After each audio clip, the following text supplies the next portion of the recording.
Hello, everyone. March 30th, we are going to have the Gemini New Moon.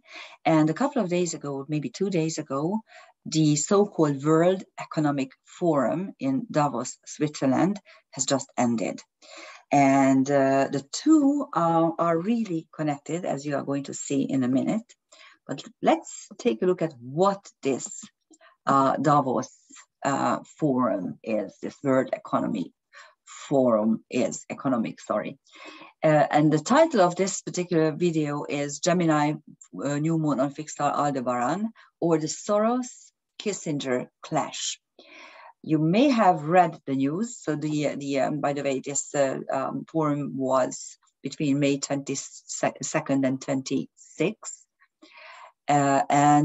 This is Klaus Schwab and his wife. Look at the faces. I mean, the thing that I did here, I was just trying to take out someone else in the background. I was trying to find a picture. Once I had a photo of the two that are really showing how horrible these two people are. The total evilness is just shining through even the picture. Look at this face.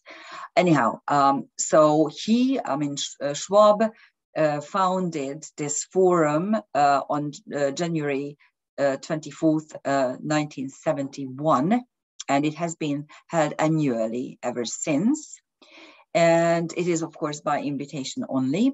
Participants represent the cream of the elite. So it's really the most important, very important people, the richest, the world leaders are gathering every year, and they are discussing what they are going to do to us human beings at large. And the craziest ideas are usually forming there, but for some reason, world leaders are following them, and you really need to pay attention to it. I don't know whether you noticed this. About 3 years ago, exactly 3 years ago, before the pandemic, so it was in 2019, when you went to Selfridges in London and you looked at the gates, I mean the doors, you had these little green labels which said new order, new order, new order. And I immediately realized that this is one form of brainwashing for us to understand that this new world order is coming. But of course, that's what Schwab is trying to achieve, because he says that we need a great reset of course, of the economy. We can't live the way we used to live before the pandemic, and we need to make changes. And of course, they are going to tell us what changes we need to do. Now, the irony of it is that these people who attend this event are the richest in the world. They all fly private jets, of course, and they stay in the best hotels, and they spend as much money on one day as your family budget is for a full year, so something like that. And they try to tell us, of course, what to do. There's a very strong caste system within the forum. Okay, there are the really super rich. They get one badge, and then there are the spouses or the partners who get a different badge, and they are not allowed to go to certain panels. So it's very interesting how even within them they keep like certain layers and levels. Anyhow, EU leaders and world leaders are, of course, always present. And it was very funny this year. I don't know whether you pay attention to this at all, but it was in the news that there was a clash between 98-year-old Henry Kissinger, who was the advisor, the economy, security advisor for many U.S. presidents, and 93-year-old George Soros, who is the, we say Soros here in Hungary because he was Hungarian born, but he's not Hungarian. So actually, he is the propagator of open society, which means that we should be mingled together. There should be no class, no race, no culture, no identity. That's why they are trying to break down the identity of our children. And then everyone is going to be like a slave, really. Like we are reduced to an animal level. That's what they are planning. And Henry Kissinger said something very important. Let's say what Soros said first. Soros said that this war between Ukraine and Russia is evil, and if Russia is allowed to keep any portion of Ukraine, it's going to simply break up, demolish democracy as it is. And Henry Kissinger said, no, actually, Ukraine should realize that those territories are Russian in effect, okay, because the population there is Russian-speaking population, and in order to avoid Third World War, they should allow these territories to be annexed by Russia. So these were the two very different worldviews by these two Methuselahs. These are two very old people. Okay, let's take a look at the space-time moment. Oh, by the way, yes, I wanted to show you that I have a picture of the three, of course, here sitting with our very own Ursula von der Leyen, who is just as evil and stupid. She's very stupid. At least Klaus Schwab is not stupid. He's actually a very smart person. I'm not sure about his wife, but she looks really evil. But Ursula is really dumb. She is one of the dumbest people I've ever seen in power. Okay, here. So here's the energy pattern of the Gemini New Moon, which in Budapest is at 13:30, and in London at noon, half past noon. And the highlights, of course, they are the Sun-Moon conjunction. There's also the Ceres Black Moon Lilith conjunction in Cancer. A couple of days ago, this was there, and it signifies our homeland, our family values, our nation, which needs to be protected by the sacred feminine, by the strong sacred feminine. And of course, the Mars-Jupiter conjunction, which was applying a couple of days ago, and I mean, already within all, but still applying, is very tight at the new moon. And of course, it is in Aries, the sign of Mars. So Mars is ruling Jupiter, and Mars-Jupiter is also the champion aspect, and also whatever fight and war and aggression there is in the world is going to escalate, is going to be blown up. What is interesting is the dark moon Lilith, because the sun moon conjunction is on Aldebaran, the alpha star of Taurus, one of the stars of Persia, the royal stars of Persia, and it denotes success if you can avoid, if you keep your integrity. So this new moon is about keeping our integrity. Opposite it is dark moon Lilith, which is on Antares, Alpha Scorpio, the heart of the celestial scorpion. And Antares is a very strong star. It is on the ecliptic and also on the Milky Way, joining the pathway of the gods and the pathway of the hero.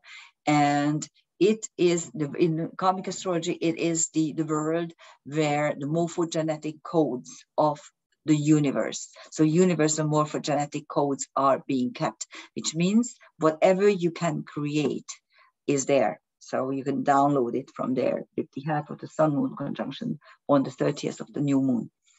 Okay, so this is, and then I started to play with it because oppositions are not healthy energies, because they are apart and nothing is actually between them to make them kind of meet halfway. So I took a look at any celestial objects that are around 10 degrees mutables, and I did find 3 of them in Virgo: Psyche, Academia, and Anubis.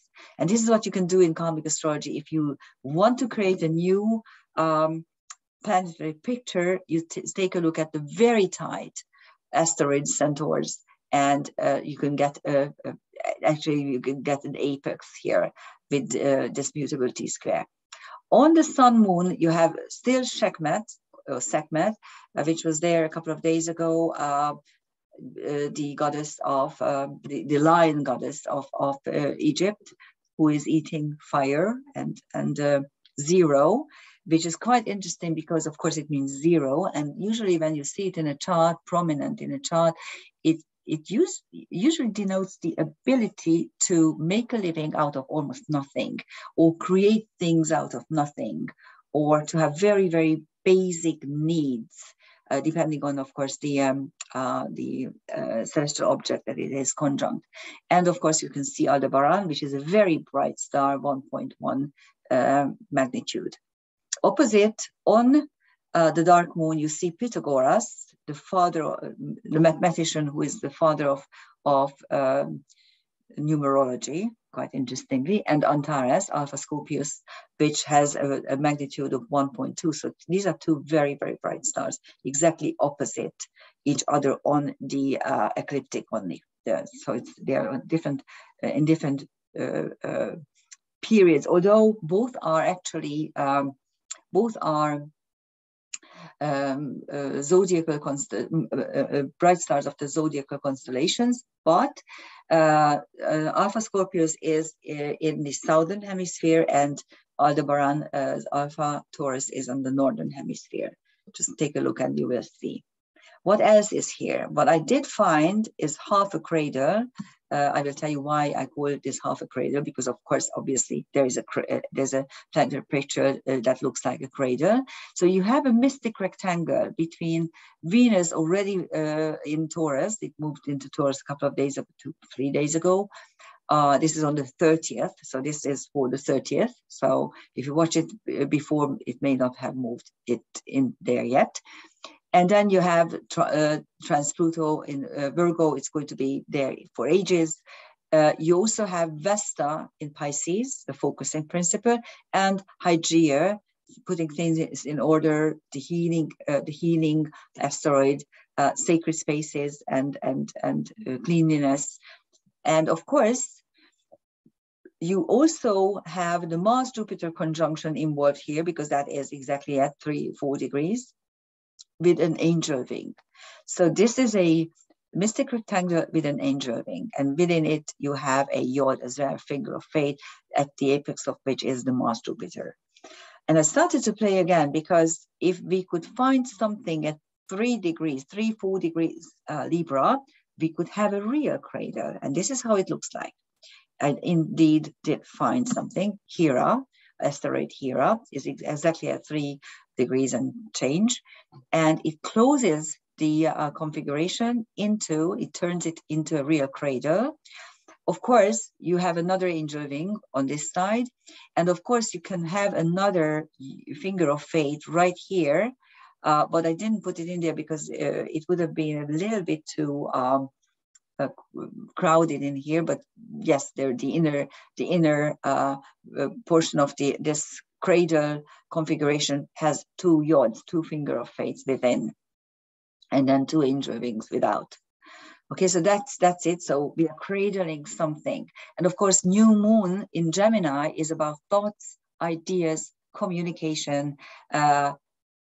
War propaganda is war propaganda. If you hear only one side, because the other side is banned, and you don't see things from the other side, you are only in possession of half the truth. So try to make sure, for instance, Telegram, you can go to Telegram, it shows the other side as well. There's no censorship in the Telegram. And I really hope that this cradle is going to produce something important for us in the upcoming days before the full moon. And these are the transcendental celestial objects, which I'm not going to interpret at the moment, because 2 days ago I did. These were all there. They are exactly the same transcendental celestial objects for this time. So this is the new moon in Gemini, and it was very interesting how the timing was for the World Economic Forum, which was held during last quarter, and the Semic moon, the 2 darkest of the moons, and the new moon emerging is kind of showing the clash between the two ideas, one presented by Kissinger, who's a strategist, and the other one, Soros, who is just an evil guy, who is an evil, horrible person who really is cursed by a lot of people because what he did in the past probably 50, 60 years. So that's it for now. Thank you for watching me, and happy Gemini New Moon. Thank you. Bye.